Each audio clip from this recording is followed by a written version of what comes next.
Bonjour, bienvenue pour cette seconde séance de notre séminaire. Sur cette fois-ci un sujet beaucoup plus classique que la première fois, nous allons aborder la question de la scientificité de la psychanalyse.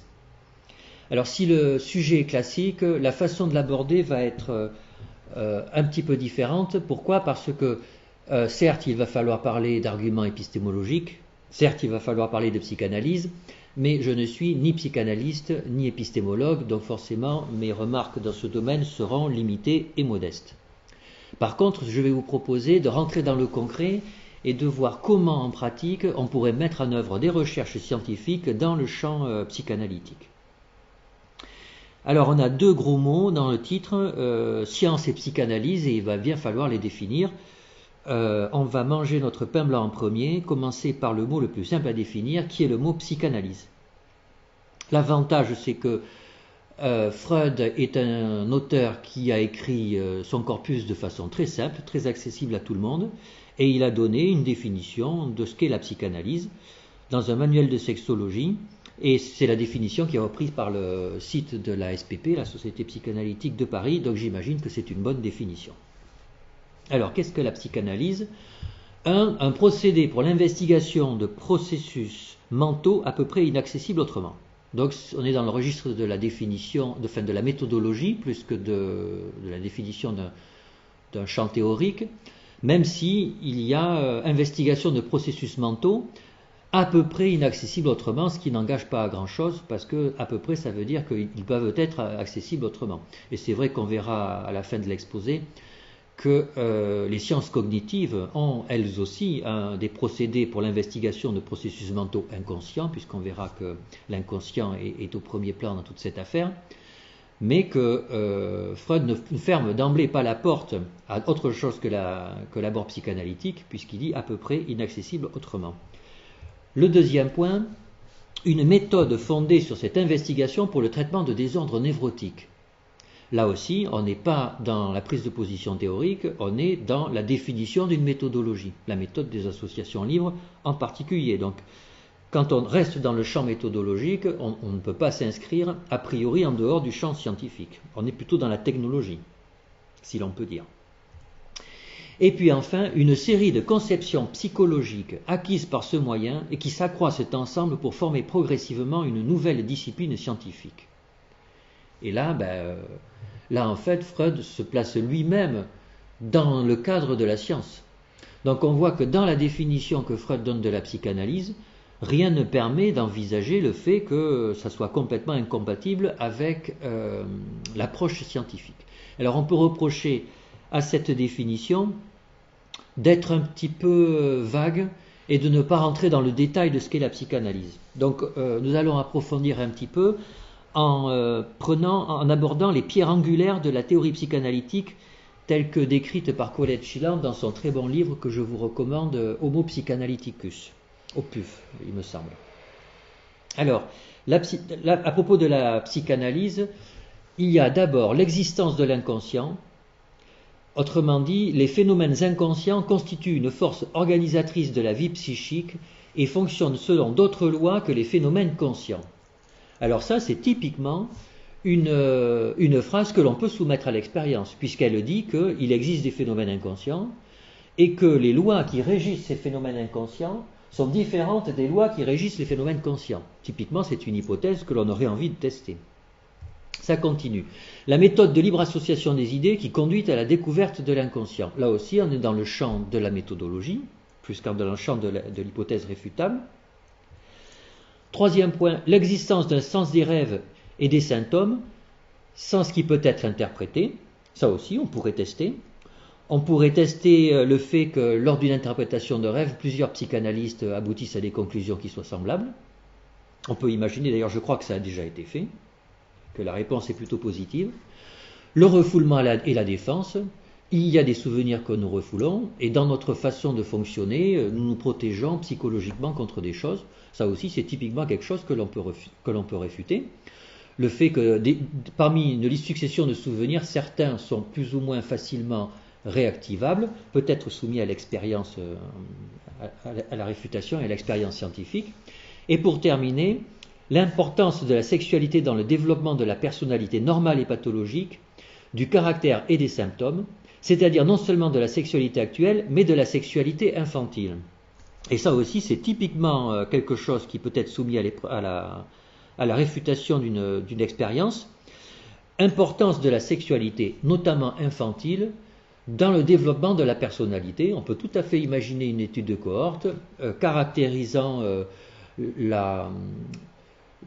non pas seulement la sexualité de l'adolescent, de l'adulte, mais les fantasmes qu'il y a pu avoir dans l'enfance d'un sujet autour de sa sexualité, et de mettre en rapport ces éléments avec son devenir. Alors bien sûr, ce sont des études de cohorte qui doivent se dérouler sur une vingtaine d'années, donc méthodologiquement elles sont difficiles à faire, mais ces études existent dans d'autres champs, donc il n'y a pas de raison que l'on ne puisse pas les faire dans le champ psychanalytique. Donc on voit très rapidement que quand on s'intéresse et quand on s'interroge à la définition de ce qu'est la psychanalyse, quand on prend soit une source originale qui est celle de Freud ou une source plus précise définie par Colette Chilan, aucun élément ne permet de penser que la science serait incompatible avec la psychanalyse. Alors maintenant, venons-en à quelque chose qui est plus compliqué, la définition d'une science. Alors, quand un mot est compliqué, le premier réflexe, c'est de prendre un dictionnaire. Le dictionnaire de référence, c'est le dictionnaire de l'Académie française. Quand on regarde la définition d'une science, on a système de connaissances rationnelles ou expérimentales sur un objet déterminé, je répète, système de connaissances rationnelles ou expérimentales sur un objet déterminé. Alors là, il y a le mot rationnel qui nous embarrasse un peu parce qu'il va falloir le définir, puisque c'est lui qui est à l'origine de tout. Rationnel qui est raisonné, qui est fondé sur le raisonnement.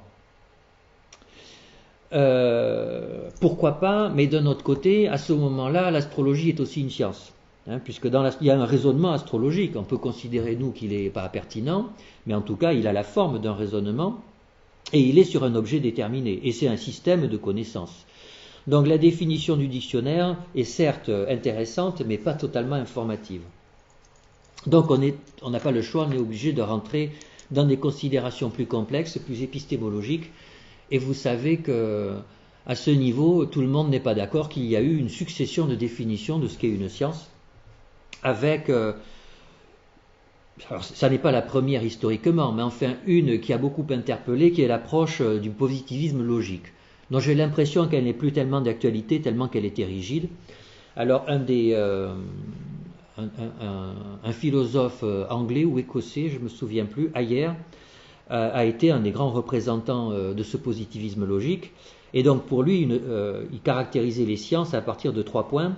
D'abord, le langage de la physique ou de la logique. Un deuxième point, la philosophie est une élucidation des propositions scientifiques. Donc il y a d'abord la science, et la philosophie, ça n'est que pour donner des interprétations, apporter des éclairages, mais le corpus de connaissances, c'est la science. Et troisième point, toute métaphysique est dépourvue de sens. Donc il n'y a que la science, la métaphysique, c'est les fantasmes et du baratin, pour parler de façon un petit peu brutale. Alors, ça a été une position extrêmement dure, position qui mettait en exergue d'un côté les observations, de l'autre côté l'intégration de ces observations dans un réseau symbolique mathématisé. Et on sait bien que la science, et en particulier les neurosciences aujourd'hui, ne fonctionnent pas comme ça. Alors, il y a juste une anecdote à propos de Ayer, une anecdote intéressante, c'est que ce monsieur, qui est mort assez tard, je crois qu'il est mort, il avait 80 ans, vers la fin de sa vie, il a fait alors une espèce d'accident cérébral ou quelque chose comme ça. En tout cas, il a eu une expérience de mort rapprochée, avec une révélation mystique. Et là, son univers s'est effondré, et il aurait dit à son médecin, j'ai vu un être divin, j'ai bien peur d'avoir révisé tous mes livres et toutes mes opinions. Alors on a le droit de changer d'avis dans sa vie, il n'y a pas de problème, on a le droit d'avoir été positiviste et après d'être mystique, mais ça invite à relativiser les positions extrêmement dures de certains collègues. Rien n'est jamais acquis définitivement. Et puis l'anecdote de l'anecdote, c'est que la femme de ce Ayer aurait dit « Freddy est tellement plus agréable depuis qu'il est mort ». No comment. Alors, après cette parenthèse de positivisme logique, qui n'avait vraiment de valeur que historique, on a un peu le socle de ce qui fait l'épistémologie de la science actuelle, à des epsilon près, naturellement, c'est Popper. avec l'idée que faire de la science, c'est quoi? C'est formuler des hypothèses réfutables par des expériences reproductibles. Formuler des hypothèses réfutables par des expériences reproductibles. Et là, d'emblée, on a l'impression que c'est râpé, parce que, eh bien, dans la psychanalyse, rien ne serait reproductible. En effet, le sujet de la psychanalyse, c'est le sujet pensant, et le sujet pensant, il est unique. Ça, on peut difficilement dire le contraire, et c'est même encore plus compliqué, c'est que dans le cadre psychanalytique, ils sont deux, il y a l'analyste et l'analysé, et ils sont tous les deux uniques, et leur couple, leur dyade est encore plus unique. Donc difficile de voir de la reproductibilité. Qui plus est, l'instrument de mesure, là, c'est l'analyste, et il fait partie du processus qui est évalué. Et puis, si tant est qu'on puisse se tirer de ces deux premiers points, de toute façon c'est la catastrophe, puisque si jamais on pouvait imaginer des lois à partir de cette interaction entre un analyste et un analysé, ces lois ne seraient pas les mêmes du tout, enfin changeraient en fonction des endroits. Et ça, on peut tout à fait imaginer qu'entre un États-Unien et un Européen, il puisse y avoir quelques différences, encore que, mais qu'entre un États-Unien, un Européen et un Africain ou un Chinois, que les processus soient tellement différents, que l'organisation de la société soit tellement différente, que les lois que le psychanalyste pourrait dégager seraient elles aussi différentes. Alors que naturellement, les lois de la physique sont les mêmes et étaient les mêmes, sont les mêmes partout sur la planète. Un avion vole de la même façon au-dessus des États-Unis ou au-dessus de l'Afrique, et un avion vole de la même façon il y a 100 ans que maintenant, et ça ne va pas changer d'ici 300 ou 400 ans. Voilà. Et donc, fermez le banc, la psychanalyse, ça ne peut pas être scientifisé parce que les connaissances n'ont pas le même statut. Alors, certes, le problème, c'est que ce n'est pas exact tout ça. C'est qu'en physique, rien n'est strictement reproductible. C'est que quand vous allez vraiment dans le détail, vous faites une expérience en fonction de la position des astres par rapport au laboratoire, la gravité n'est pas tout à fait la même et vous n'aurez pas exactement la même expérience, sans parler des turbulences de l'air, de la température, de la pression, etc. etc. Donc rien n'est stricto sensu reproductible. Deuxième point, en physique contemporaine, l'instrument est partie prenante du processus évalué. On a vu dans le dernier séminaire que, en physique des particules, avant même de faire l'expérience, la notion de particule, l'existence même de cette particule pouvait être remise en question. Et puis quand on dit que les lois de la physique sont universelles, c'est pas vrai. À l'intérieur du Soleil, les lois de la physique ne sont pas les mêmes que là où on est. À l'intérieur d'un trou noir, les lois de la physique sont encore complètement différentes. Et dans le temps, c'est pareil. Au tout début du Big Bang, les lois de la physique n'étaient pas les mêmes que maintenant. Alors bien sûr, les ordres de grandeur ne sont pas les mêmes. Bien sûr, à l'échelon de la planète, tout ça se ressemble. Et à l'échelon du dernier siècle, c'est vrai aussi. Donc, il y a peut-être une différence d'ordre de grandeur, mais fondamentalement, les lois de la physique ne sont pas stables dans le temps ni dans l'espace, comme les lois du fonctionnement psychique humain. Et alors, dans le domaine de la médecine et de la biologie, c'est encore pire. La question de la reproductibilité est une question qui pose souci en recherche clinique, et y compris dans les essais randomisés qui font partie des expériences les plus rigoureuses de la recherche biomédicale. On prend un exemple typique, c'est celui de l'essai thérapeutique randomisé dans le traitement de la tuberculose. Donc vous prenez 200 sujets qui ont la tuberculose, vous en tirez au sort 100, vous leur donnez le médicament A, vous leur tirez les autres, vous leur donnez le médicament B. Mais un traitement de tuberculose, ça dure 1 an, au moins. Le temps d'inclure les patients, il va vous falloir une autre année, sans compter le temps d'avoir le financement et puis le CPP et tout ça. Donc il vous faut plusieurs années avant la mise en place de l'étude, sa réalisation et l'analyse des résultats. Au moment où vous allez avoir les résultats, si un collègue veut les répliquer, il va refaire l'expérience. Mais si ça se trouve, pendant ces 3 années, le germe de la tuberculose, il résiste aux traitements qui ont été testés dans l'essai, puisque vous savez qu'une bactérie, elle n'est jamais la même au cours du temps. Au fil des ans, en fonction des médicaments qui sont donnés aux patients, les germes deviennent plus ou moins résistants. Et donc l'expérience que vous allez faire ne sera plus la même expérience. Et ce n'est pas qu'une fantaisie d'épistémologue, c'est quelque chose de réel. Il est tout à fait possible qu'un traitement qui était efficace il y a 3 ans ne le soit plus aujourd'hui. Malheureusement, c'est un phénomène qui n'est pas rare en infectiologie. Alors, que penser de cette histoire de reproductibilité? En fait, allons lire vraiment ce qu'a dit Popper à ce sujet. Il parle d'événements singuliers. Il dit « Les événements singuliers non reproductibles n'ont pas de signification pour la science. Aussi, quelques énoncés de base isolés en contradiction avec une théorie ne nous décideront-ils guère à rejeter cette théorie comme falsifiée ?» Et ça se comprend. C'est-à-dire, si vous avez une théorie qui arrange relativement un groupe de personnes, vous faites une expérience une fois dans votre vie incompatible avec les résultats de cette expérience, on ne va pas dire pour autant qu'on balance la théorie.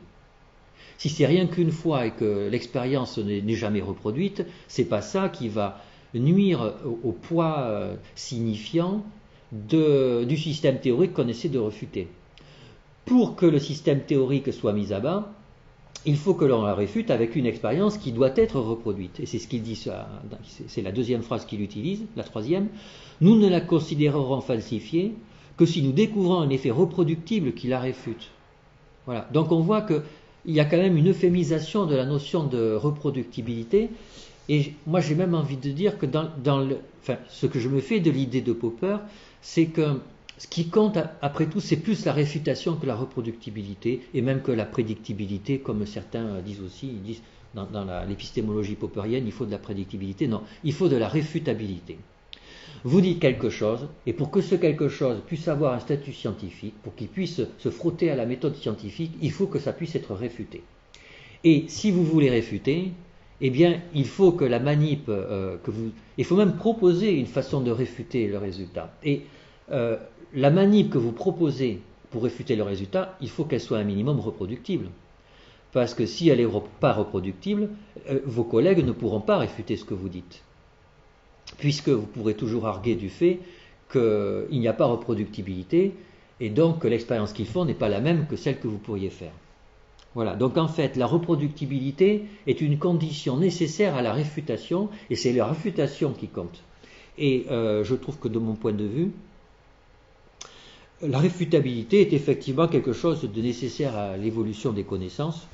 Si vous ne réfutez pas, vous êtes dans l'essai, vous avez le droit de faire des essais, de donner votre point de vue, mais ça n'est qu'un point de vue encapsulé dans le temps et dans l'espace qui n'est que votre point de vue.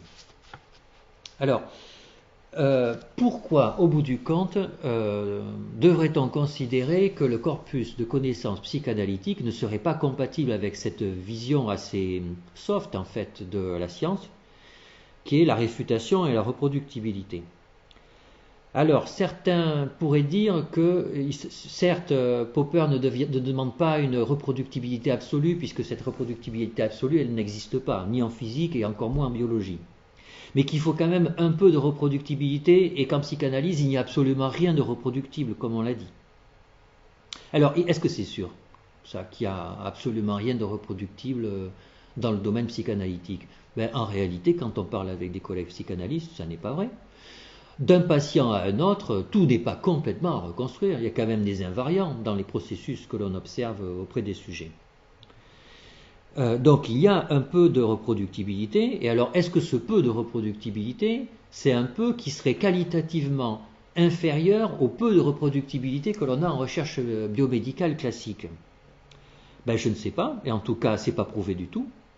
Donc l'argument de la non-reproductibilité est un argument faible, un argument de façade, mais qui ne résiste pas à un examen un peu plus approfondi de la question. Ou en tout cas, moi, si quelqu'un prétend qu'il n'y a pas scientificité de la psychanalyse du fait de la non-reproductibilité des situations, j'attends qu'il me donne des arguments en faveur de cette non-reproductibilité qui serait plus gênante que dans d'autres domaines de la médecine. Non, j'ai l'impression qu'il y a plus une différence de fond, c'est-à-dire que pour les sujets, il y a incompatibilité essentielle entre la science et la psychanalyse. En fait, la science s'attaque à des faits, la science aurait la prétention de capturer le vrai. Alors que dans le champ psychanalytique, il n'y a pas de vrai. Et donc, de ce fait, il y aurait incompatibilité entre le domaine scientifique et le domaine psychanalytique. Alors, on retrouve un peu des choses que l'on a dites au premier séminaire, où on a vu que la notion de vrai et de réalité en physique, c'était pas complètement évident. Alors, on pourra opposer que c'est peut-être le cas en physique des particules, mais que la physique des particules, pour la vie quotidienne, c'est quand même d'un intérêt pas complètement majeur. Mais que en physique macroscopique, bonne vieille physique classique, on a des choses dont on peut dire qu'elles sont vraies. On peut prendre un exemple classique, la Terre tourne autour du Soleil.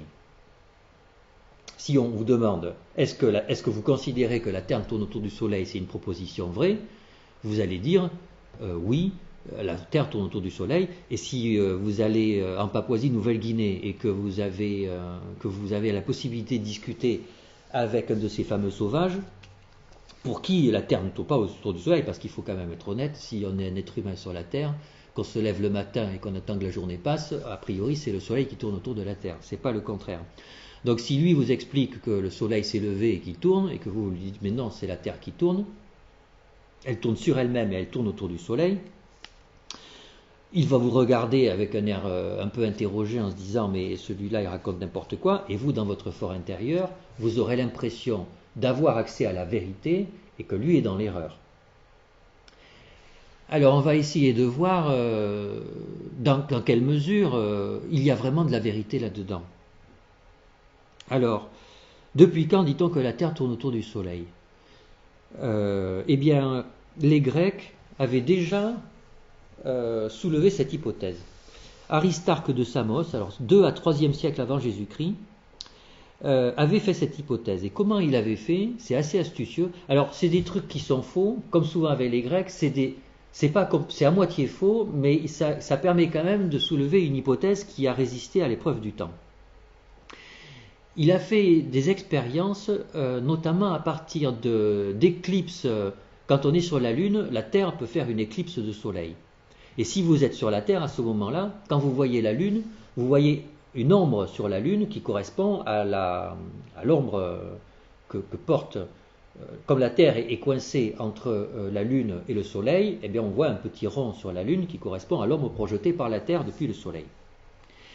Et en utilisant le diamètre de cette ombre portée, il a constaté que le diamètre du Soleil était vraisemblablement supérieur à celui de la Terre. Alors il s'est trompé dans ses calculs puisqu'il avait constaté que la Terre était 5 fois, le Soleil avait un diamètre 5 fois supérieur à celui de la Terre. Ce qui n'est pas le cas, il s'en faut de très loin, mais néanmoins, comme le Soleil avait un diamètre supérieur à celui de la Terre, il a dit il est plus logique que ce soit la Terre qui tourne autour du Soleil, puisque le petit doit tourner autour du gros. Alors on voit que là aussi, c'est pas une démonstration, ça. Hein. C'est juste un argument de bon sens qui part d'une expérience à moitié vraie.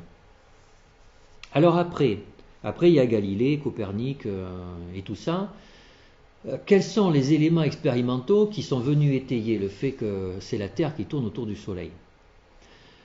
Alors c'est en fait la forme des trajectoires des satellites de Saturne. C'est qu'il faut réaliser que quand on est en pleine nuit, que l'on regarde la voûte céleste, tout tourne, toutes les étoiles tournent avec un mouvement uniforme. Parce qu'en fait c'est nous qui tournons autour de nous-mêmes. Enfin en tout cas c'est ce qu'on dit nous. Nous disons que nous tournons, mais l'expérience visuelle c'est que toutes les étoiles tournent. Alors toutes sauf les planètes. C'est-à-dire que les planètes du système solaire, si d'un jour à l'autre, eh bien, leur position se décale un petit peu par rapport aux autres planètes, parce qu'effectivement, de notre point de vue, ces planètes tournent au-dessus du Soleil, et donc leur position va varier. Et donc ça et depuis toujours, ça a interpellé, c'est-à-dire que tout tourne au sein même de la nuit, et puis d'une nuit à l'autre, il y a un mouvement uniforme, avec des exceptions qui sont les planètes. C'est curieux. Mais alors, ce qui est encore plus curieux, c'est quand on a eu des lunettes astronomiques suffisamment fines pour voir que près de Saturne, il y avait des petites planètes, dont on les appelle les satellites de Saturne. De notre point de vue, les satellites de Saturne tournent autour de Saturne. Du point de vue de celui qui a la lunette, vous imaginez la trajectoire des satellites de Saturne sur la voûte céleste. C'est extrêmement compliqué. C'est extrêmement compliqué, sauf si on considère que nous tournons autour de nous-mêmes, que nous tournons autour du Soleil, que Saturne tourne autour du Soleil, et que les satellites de Saturne tournent autour de Saturne. Il n'y a que des ronds, ou des ellipses vaguement arrondies, et moyennant tous ces ronds, on peut expliquer la trajectoire avec une précision diabolique, c'est ça la force de la physique, avec une précision diabolique, vous pouvez expliquer la forme de la trajectoire des satellites de Saturne. Alors c'est vrai que l'expérience est jolie, mais c'est vrai que grosso modo, la forme des trajectoires de Saturne, on s'en fiche un peu. Alors, qu'est-ce qui a fait que... Alors en plus il y avait des arguments, c'est que ça ne prouve rien. C'est ce qu'ont dit les catholiques du temps de Galilée. Ils ont dit, certes, vous proposez une représentation simple de la cosmologie, mais la simplicité ne veut pas dire la vérité. Et nous, notre vérité, c'est que l'homme est au centre de tout. Pourquoi? Parce que Dieu l'a créé. Et donc vous avez un choc d'économie de représentation. Vous avez d'un côté Galilée pour lequel l'économie de représentation des trajectoires des planètes sur la voûte céleste est très importante, il a besoin de cercles, et les catholiques pour qui l'économie de représentation porte avant tout sur le fait que l'être humain est au centre de tout. Et donc on a un choc de représentation. Alors qu'est-ce qui a fait que la représentation de Galilée l'a emporté? Eh bien c'est qu'après il y a eu en plus Newton, c'est que Newton montre que, enfin pas montre, il montre que si on postule que la force est proportionnelle à l'accélération et que deux corps pesants s'attirent proportionnellement à leur masse et inversement proportionnellement au carré de leur distance, alors on peut tout expliquer très simplement. Non seulement les trajectoires des corps que Galilée avait conçus, et puis en plus la trajectoire d'une pierre quand je la lance dans l'air, etc., etc. Donc là, on a un système de représentation des connaissances issues de l'observation de la matière qui devient extrêmement économique et fort et qui pousse à considérer, et qui est encore plus simple si on considère que c'est la Terre qui tourne sur elle-même et autour du Soleil plutôt que le contraire. Alors ça c'est vrai, mais à 3 chiffres après la virgule. C'est-à-dire que si vous prenez les équations de la mécanique classique comme celle de Newton, en gros vous pouvez décrire la réalité comme on l'observe. Sauf que quand vous allez vraiment dans le détail, ça ne marche pas. Ça marche mieux si on considère que le Soleil est fixe. Et donc si ça marche mieux, c'est que ça doit être vrai. Autre point, autre représentation, si on considère que les lois de la physique s'écrivent mieux quand le Soleil est fixe, on peut faire une expérience par la pensée. Vous prenez une fusée, vous décollez,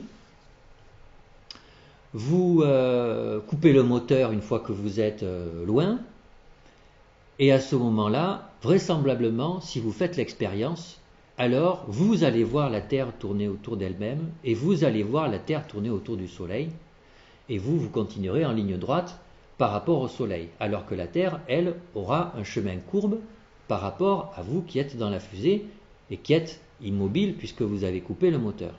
Et donc là, on a l'impression qu'on a la preuve que la Terre tourne autour du Soleil. Alors, et c'est là qu'on est emprisonné par le raisonnement physique. C'est que ça n'est pas une preuve, c'est aussi un argument de simplicité.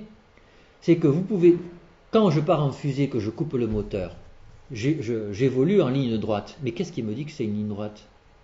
Qu'est-ce qui me dit qu'il n'y a pas une force qui pousse tous les objets à tourner un peu autour du Soleil? Excusez-moi, qu'est-ce qui dit qu'il n'y a pas une force intrinsèque qui existe dans l'univers et qui fait que tout tourne autour de la Terre?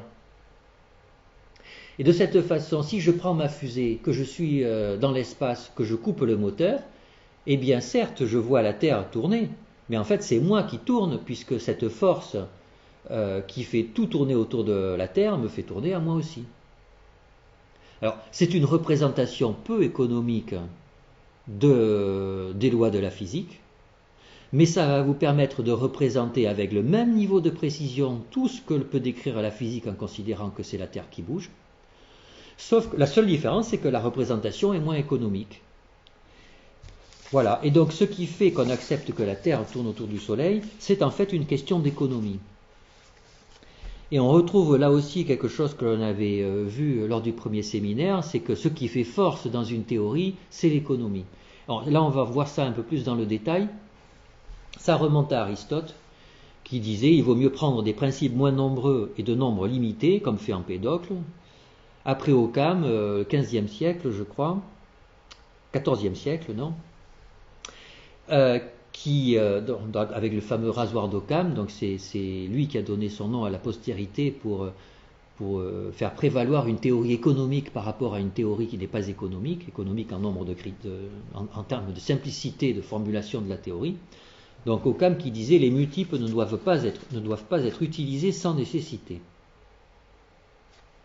Alors après, il y a Duhem, physicien français, qui a écrit deux paragraphes très intéressants. Le premier est celui-là. Une théorie physique n'est pas une explication, c'est un système de propositions mathématiques déduites d'un petit nombre de principes qui ont pour but de représenter aussi simplement, aussi complètement et aussi exactement que possible un ensemble de lois expérimentales. Et là, vraiment, tout est dit en très peu de termes. Et puis cet autre paragraphe. Cet exemple nous fait saisir sur le vif la marche suivant laquelle progressent les sciences physiques. Sans cesse, l'expérimentateur met à jour des faits jusque-là insoupçonnés et formule des lois nouvelles. Et sans cesse, afin que l'esprit humain puisse emmagasiner ses richesses, le théoricien imagine des représentations plus condensées de systèmes plus économiques. Le développement de la physique provoque une lutte continuelle entre la nature qui ne se lasse pas de fournir et la raison qui ne veut pas se lasser de concevoir.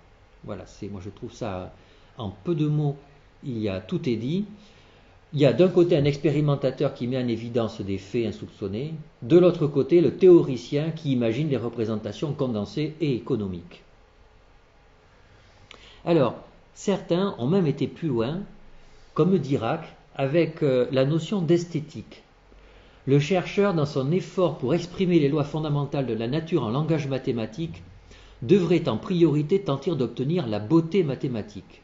Il arrive souvent que les exigences requises pour la simplicité et la beauté soient les mêmes, mais quand elles sont en désaccord, c'est la dernière qui doit être prioritaire.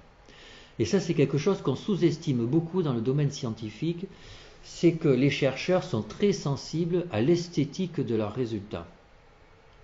Bien plus qu'aux applications pratiques, d'ailleurs, contrairement à ce qu'on pourrait croire. Et qu'un article a beaucoup plus de chances d'être publié s'il correspond à une représentation esthétique, au moins autant que simple, d'observation expérimentale.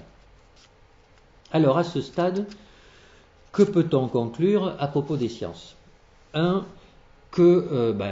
c'est une méthodologie, les sciences, une méthodologie à base d'expériences, d'hypothèses réfutables par des expériences reproductibles. Voilà.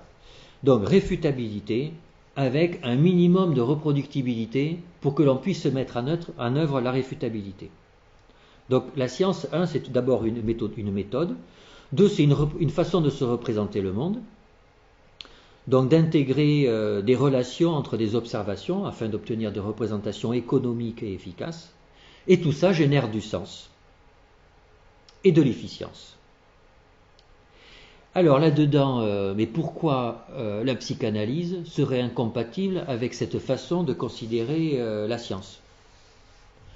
Dans les définitions que nous avons données de la psychanalyse en tout début de présentation, rien ne permet de dire qu'il n'y a pas de reproductibilité, ou du moins le minimum de reproductibilité qu'il faudrait pour une réfutabilité. Ça va bien conduire à une représentation du monde économique, et c'est déjà un peu le cas. Le corpus psychanalytique aboutit à une représentation du monde psychique avec une certaine économie, et ça génère du sens, on ne peut pas dire le contraire. Alors pourquoi tant d'énergie pour dire qu'il y aurait de l'incompatibilité ? On trouve une réponse à cette question chez un épistémologue assez attachant qui s'appelle Feyerabend, qu'on a qualifié des fois d'anarcho-épistémologue. Et lui, il a dit que contrairement aux histoires de Popper et tout ça, ce qui fait qu'une théorie est réputée scientifique, Ça dépend certes de considérations méthodologiques, mais avant tout et surtout de considérations sociologiques et psychologiques. Et donc pour lui, il y a des théories fausses qu'on considère comme parfaitement scientifiques, et c'est vrai que c'est le cas. La mécanique classique, on sait que c'est faux, puisque dès qu'on va très vite ou dès qu'on va très petit, la physique classique est fausse, et pourtant elle est enseignée à nos enfants, et pourtant c'est grâce à ça que les ingénieurs construisent des ponts suspendus, des grands immeubles, et d'ailleurs ça marche. Donc c'est en fait, c'est pas tant la consistance de la théorie que son efficience qui fait qu'elle est considérée comme scientifique. Et puis il y a même des théories qui sont absolument pas réfutables et qui ont un statut de scientificité hors norme.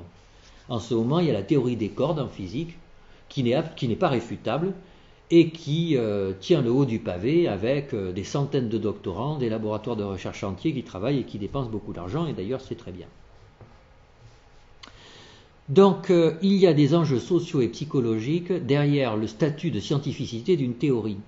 Et c'est peut-être pour ça que l'on a tant de mal à considérer que la psychanalyse pourrait ne pas être compatible avec la science. Alors, il y aurait d'abord des arguments de ce type d'ordre généraux.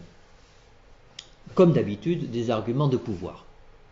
Parce que dans la science, contrairement à ce que beaucoup de personnes pensent, les enjeux de pouvoir ont une importance tout aussi grande que dans le reste de la société. Et dans le domaine du psychisme en particulier, il y a eu des tensions à la fin des années 70, début des années 80, entre la biologie, la psychologie et la biophysique et l'informatique.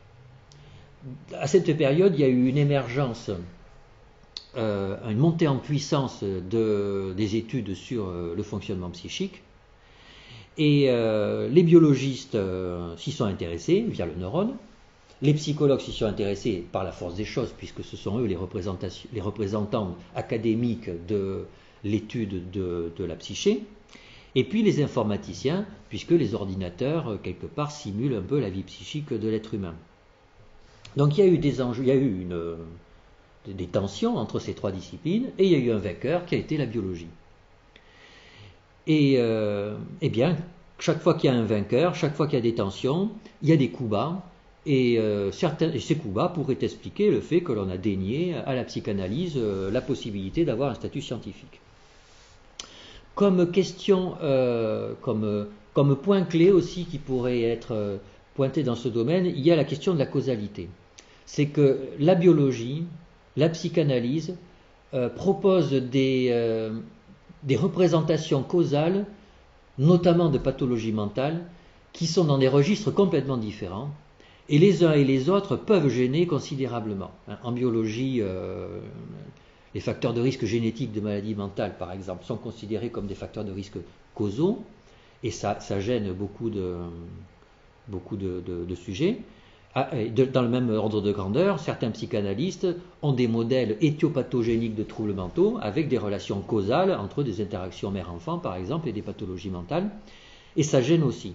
Et de cette gêne peut naître des tensions qui font que, de façon irrationnelle, on dénie à telle discipline ou à telle autre le statut de discipline scientifique, ou tout au moins pouvoir relever de la science. Alors, en dehors de ces enjeux généraux, il y a aussi des résistances. Alors, premier point, des résistances venant des psychanalystes. Je suis en effet intimement persuadé que pas mal de psychanalystes n'ont pas envie que la science puisse fricoter avec la psychanalyse. Et ça pour plusieurs raisons.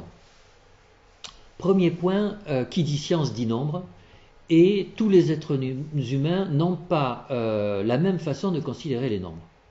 Vous avez certaines personnes pour qui le nombre est un ennemi. C'est un ennemi parce qu'il est extrêmement rigide. 2 plus 2, ça fait 4, ça fait pas 5, c'est toujours comme ça. On ne peut rien dire de différent. Ça s'impose à vous et ça, c'est désagréable. Donc, il peut y avoir des réactions défensives par rapport au nombre. Et donc, ça a d'ailleurs été écrit dans un très bon livre, La relation d'objet aux mathématiques, écrit par Jacques Nimier, qui explique d'ailleurs comment certains enfants peuvent être en échec en mathématiques pour des raisons purement défensives. Il explique aussi le statut du professeur de mathématiques par rapport au professeur de français, par exemple au collège ou au lycée. professeur de mathématiques, c'est quelqu'un qui est rigide, plus rigoureux, il est comme le matériel qu'il enseigne, il est comme ça et pas autrement. Donc la réaction défensive par rapport au nombre. Une autre réaction défensive pourrait être envisagée, c'est que si jamais la science arrive avec le psychisme, il va y avoir des équations comme en physique, des équations avec notre psychisme, et on va arriver à la conclusion que l'on est déterminé, et donc que l'on n'est plus libre. Et ça, c'est terrible. Et ça, c'est un quiproquo, parce que d'abord, science n'est pas forcément identique à mathématiques, et en plus, c'est pas parce qu'il y a mathématiques et équations qu'il y a déterminisme. Il y a de très beaux résultats montrés par Poincaré, le problème des trois corps, qui a montré que quand vous prenez trois objets pesants tout seuls dans l'univers qui tournent les uns autour des autres, eh bien dans un cas assez général, on ne peut pas prédire si asymptotiquement, au bout d'un temps plus ou moins grand, ces trois corps tourneront toujours autour les uns des autres, ou s'ils vont s'écarter à l'infini. On ne peut pas le prédire parce que ça dépend de ce qu'on a. Il y a une instabilité majeure aux conditions initiales. Il suffit, les trois corps peuvent être là et au bout d'un temps très important s'écarter les uns des autres, et en modifiant un tout petit peu les conditions initiales, on aura au contraire une situation où les trois vont tourner l'un autour de l'autre pendant un temps indéfini. Et d'ailleurs, ça a une conséquence pratique, c'est que la stabilité asymptotique du système solaire, le fait que, est-ce qu'un jour ou l'autre, les planètes du système solaire vont toutes partir les unes et s'éloigner les unes des autres, donc la stabilité asymptotique du système solaire est une question qui n'a pas de réponse. Et quelque part, on a même prouvé qu'il ne pourrait pas y en avoir, puisqu'il faudrait connaître avec une précision infinie la position des étoiles à un moment donné pour pouvoir faire le calcul. Or, c'est impossible d'avoir une mesure avec une précision infinie de la position et de la vitesse des planètes. Donc, même avec des équations, on peut arriver complètement déterministe, on peut arriver à des situations indéterminées. Donc, réaction défensive par rapport au nombre. 2, réactions défensives par rapport au déterminisme et à la privation de liberté. 3, tout simplement la peur que si la science vienne se fricoter avec la psychanalyse, qu'on montre que la psychanalyse en fait c'est que du vent. Alors ça c'est pas très bien. Mais d'un autre côté, moi j'ai envie de dire, si on est psychanalyste, si on voit des sujets, quelque part on sait que le corpus psychanalytique n'est pas complètement vide. Peut-être qu'à la marge il y a des trucs à retoucher, mais c'est quand même une expérience quotidienne quand on voit des patients tous les jours, de se rendre compte que ce que dit la psychanalyse est quand même un peu consistant. Donc cet argument, on peut le comprendre inconsciemment, mais il ne résiste pas à un examen un peu plus approfondi. Alors il y a un quatrième argument qui n'est pas très joli, mais qui peut être réel, c'est qu'il peut y avoir intérêt à ce que la psychanalyse reste toujours un peu obscure, parce que le psychanalyste devient comme ça le gourou du XXIe siècle. C'est lui qui a accès à un savoir. On le fait venir sur les plateaux de télévision et il explique des choses quand il s'est passé un truc bizarre que la société ne comprend pas. Lui explique, et comme la science n'a pas touché à la psychanalyse, eh bien ça reste ésotérique en fait. Et le psychanalyste peut avoir des bénéfices secondaires au caractère sulfureux de la psychanalyse. Alors ça, ce sont les résistances qui pourraient venir des psychanalystes, mais il y a aussi les résistances qui vont venir des autres, des scientifiques. Et le premier point que je pense crucial est que la psychanalyse fait toujours scandale. Au XXIe siècle, le fait que la sexualité infantile peut être à l'origine de la personnalité, de la formation de la personnalité du sujet adulte, et ça dans des proportions assez importantes, ça c'est quelque chose que beaucoup de personnes ne peuvent pas entendre aujourd'hui. Et ça se constate au quotidien. Et ça d'autant plus que pas mal de scientifiques ont, du fait de leur passion pour la science, des défenses qui sont quand même particulièrement vigoureuses. Et ça peut se comprendre. C'est que n'est pas scientifique n'importe qui, et surtout n'est pas neuroscientifique n'importe qui. C'est que si imaginez quelqu'un qui décide de devenir neurobiologiste, c'est pas complètement évident. Quelque part, si vous devenez neurobiologiste, c'est que vous vous intéressez au fonctionnement psychique de l'être humain. Sinon, en tout cas, on peut en faire l'hypothèse. Mais normalement, si vous vous intéressez au fonctionnement psychique de l'être humain, vous allez faire de la psychologie, puisque par définition, c'est la discipline académique qui s'intéresse au fonctionnement psychique de l'être humain. Si vous faites de la neurobiologie, ça veut dire que vous voulez faire, que vous vous intéressez au fonctionnement psychique de l'être humain, mais uniquement sous un angle objectif, sous un angle matériel, sous l'angle du neurone. Et on voit que ça peut, pas forcément, mais ça peut, et je l'ai déjà constaté, ça peut traduire un caractère un peu défendu par rapport à ce qui se passe à l'intérieur de la tête du neuroscientifique. Et donc, du coup, quand le psychanalyste arrive, lui, avec toutes ces affaires de sexualité infantile, de refoulement et de trucs comme ça, alors il y a un rejet de la part du scientifique qui pense que c'est n'importe quoi. Voilà. Alors après, il y a les arguments opposés, et c'est vrai que, d'ailleurs, pour étayer cette proposition, on trouve les arguments, la faiblesse des arguments que les scientifiques opposent à la scientificité possible de la psychanalyse. La non-universalité de la théorie psychanalytique. C'est pas pareil d'un endroit à l'autre, on a vu que de toute façon en physique c'était pareil, que l'analyste n'est pas un observateur objectif, etc., etc. On a vu que ces arguments qui sont présentés dans la plupart des travaux à propos de la scientificité de la psychanalyse, ces arguments ne tiennent pas tellement la route. Alors, ceci étant dit, on en arrive donc à une situation où, si on regarde les choses avec un peu de recul, il n'y a pas vraiment de raison de considérer que la science ne serait pas compatible avec la psychanalyse. Alors, comment avancer là-dedans? Avancer, il faut construire. Il faut être positif. Et donc, il va falloir se retrousser les manches en travaillant dans deux axes. Le premier, la clarification des concepts. Le deuxième, faire des manips scientifiques pour montrer que ça marche quelque part. Alors, la clarification des concepts, ça veut dire quoi? Eh bien, les physiciens, on l'a vu avec Pierre Duhem, les physiciens, d'un côté il y a les expérimentateurs qui amènent du matériel, de l'autre côté il y a les théoriciens qui les assemblent en fonction des théories. En biologie, on n'a pas tellement ça, il n'y a pas tellement de biologie théorique. Ça existe, il y a des revues de biologie théorique, mais ça n'a pas eu de succès. Pourquoi? Vraisemblablement parce que la biologie se satisfait de la structure-fonction.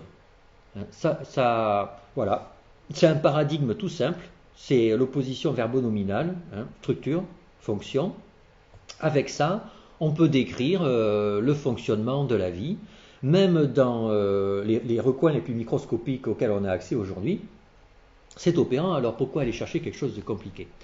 On a vu qu'en physique, il fallait de la physique théorique avec des mathématiques, etc., etc. Et il est possible que pour décrire le fonctionnement psychique, structure-fonction, ça ne suffise pas. D'ailleurs, quelque part, ça semble un peu le cas. Quand on regarde ce que c'est que la vie psychique d'un être humain, de dire que ça se résume à structure-fonction, ça semble quand même pas tout à fait évident. Donc il y aurait un effort à faire de théorisation du champ psychanalytique qui est déjà un peu entrepris par les psychanalystes quand ils parlent de métapsychologie. Le surmoi, le ça, le moi, etc., etc. Et d'ailleurs, ça a un certain succès. Ces embryons de théorisation, de métathéorisation de la psychanalyse ont un tel succès que dans la rue, quand on parle de surmoi, tout le monde comprend.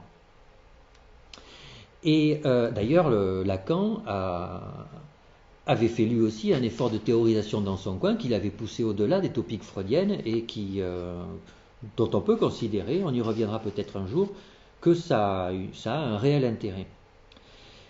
Donc, premier axe, approfondir les réflexions théoriques comme les physiciens l'ont fait en physique théorique, et je pense qu'on pourra, d'ailleurs même peut-être pour le prochain séminaire, envisager une séance entière là-dessus. Alors après, il y a les manips. Il faut mettre en place des manips permettant de réfuter de façon reproductible des considérations psychanalytiques, des hypothèses psychanalytiques. Alors, allons un peu plus dans le détail. Qu'est-ce qui fait la base de la méthode psychanalytique? On l'a vu au début de la conférence, c'est la méthode des associations. Et c'est même ça, Freud disait que c'est ça qui permet un accès à l'inconscient. Et il a tellement pas tort que les psychologues cognitivistes aujourd'hui quelque part, se servent d'une technologie à base d'association pour mettre en évidence des processus inconscients. On va en voir deux exemples. D'abord, les tâches dites avec amorçage. Alors, imaginez une tâche où vous allez voir des mots sur un écran, comme ça. Quand c'est un vrai mot, vous appuyez avec le bouton à droite, le bouton de droite. Et quand c'est un mot qui n'est pas un vrai mot de la langue courante, vous appuyez avec le bouton de gauche. Voilà, c'est simple. Sauf que vous allez mettre des mots amorces, des mots qui vont apparaître de façon subliminale. Par exemple, vous allez avoir table tigre.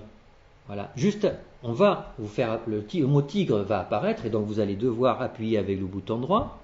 Mais avant que le mot tigre apparaisse, il va y avoir le mot table qui va apparaître et qui va apparaître très vite, de façon presque imperceptible, même totalement imperceptible. Donc table tigre. Et puis une autre fois, vous aurez lion tigre. Et ce qu'on montre, c'est que quand le mot lion, il est plus proche du mot tigre que le mot table n'est proche du mot tigre. Plus le mot amorce est proche du mot qui apparaît, c'est-à-dire tigre, plus le sujet va répondre rapidement que le mot tigre est un vrai mot et n'est pas un faux mot. Et ce temps de réaction permet de mesurer la proximité inconsciente, puisque le mot lion n'apparaît que de façon subliminale, donc il n'est pas vu consciemment. Donc le temps de réaction que l'on met pour appuyer sur le bouton de droite est une mesure du niveau d'association qu'il y a entre le mot lion et le mot tigre. Un autre exemple qui mesure les associations, c'est les épreuves de tests d'association implicite, qui a défrayé la chronique, et vous pouvez, si vous tapez sur Google Implicit Association Test, vous allez tomber sur un site où en ligne, vous pouvez faire l'expérience. Alors il y a plusieurs thèmes. Il y a un thème notamment, comment voir si inconsciemment vous avez une vision positive ou négative de l'homosexualité. Vous pouvez le faire, je l'ai fait. Les résultats valent ce qu'ils veulent, mais enfin vous allez voir, c'est assez astucieux. Vous avez en haut à gauche et en haut à droite de l'écran le mot hétérosexuel associé avec bon, homosexuel avec mauvais, ou le contraire. Homosexuel avec bon, hétérosexuel avec mauvais. Et donc, après, toute l'astuce, ça va être de jouer sur le fait que si vous avez une tendance inconsciente à l'homosexualité, pour vous, il y a une congruence entre ces deux mots.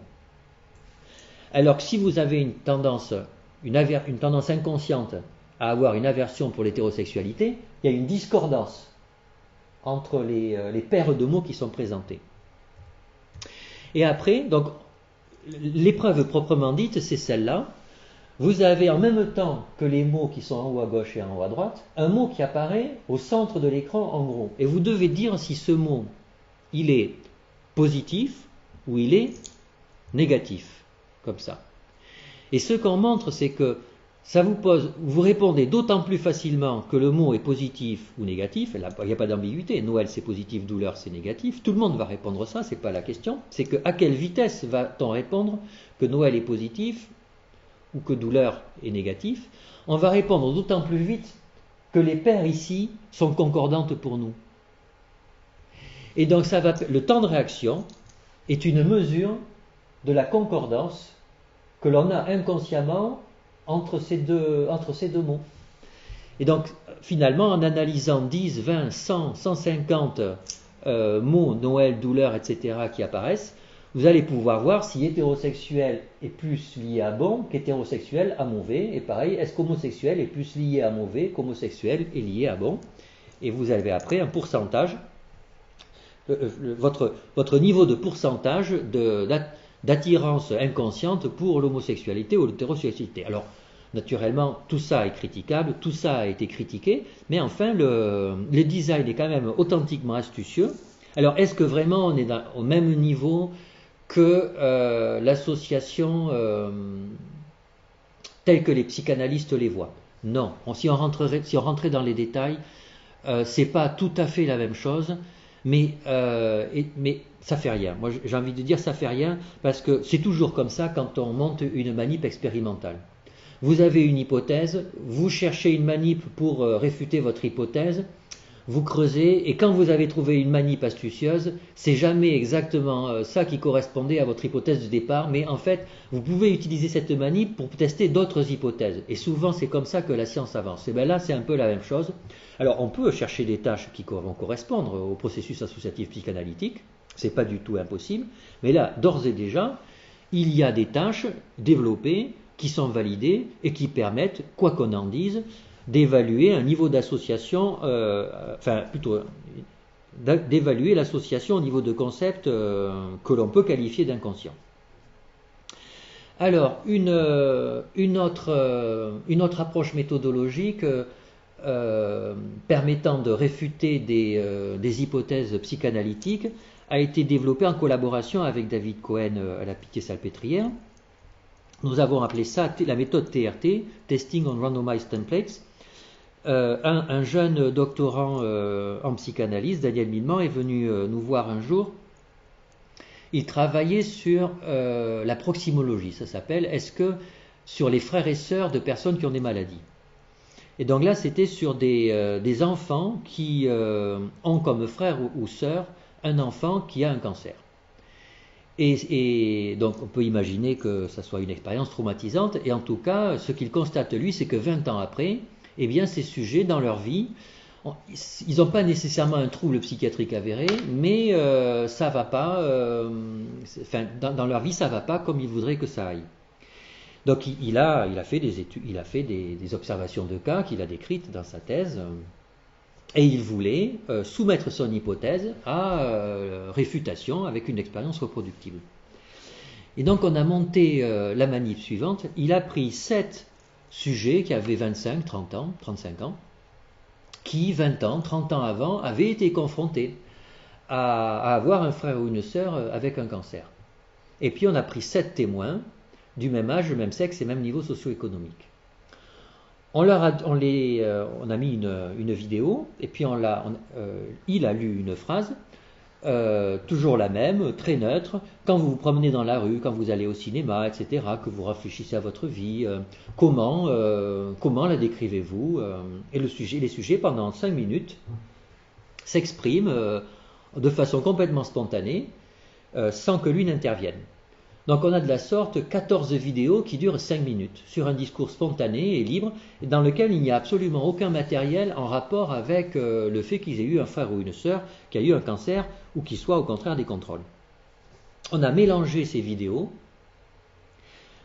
on les a données à des psychanalystes, en leur disant, à 3 psychanalystes, en leur disant, voilà, vous avez 14 vidéos, la moitié 20 ans avant ont vécu quelque chose, ont eu un frère ou une sœur avec un cancer, et la moitié, non. Vous devez retrouver lesquels.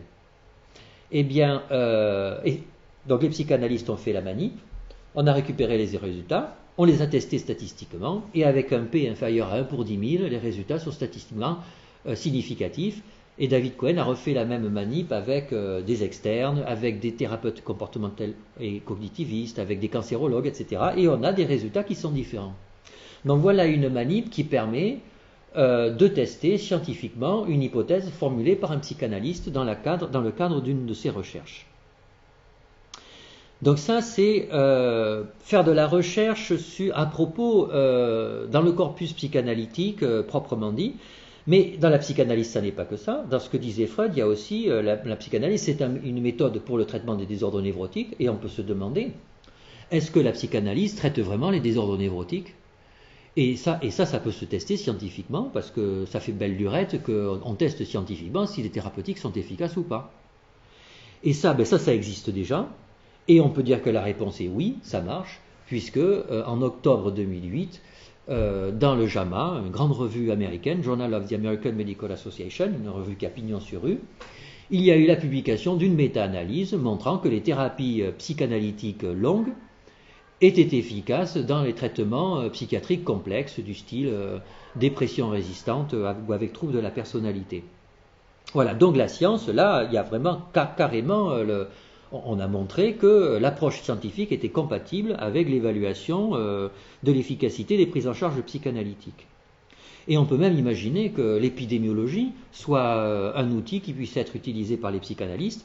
On a vu tout à l'heure que quand on parle de sexualité infantile comme facteur prédictif quelque part, hein, puisque permettant à l'origine de la structuration de la personnalité du sujet adulte, donc on sous-entend que c'est prédictif de quelque chose, on peut imaginer une étude de cohorte qui permettrait de tester ce caractère prédictif.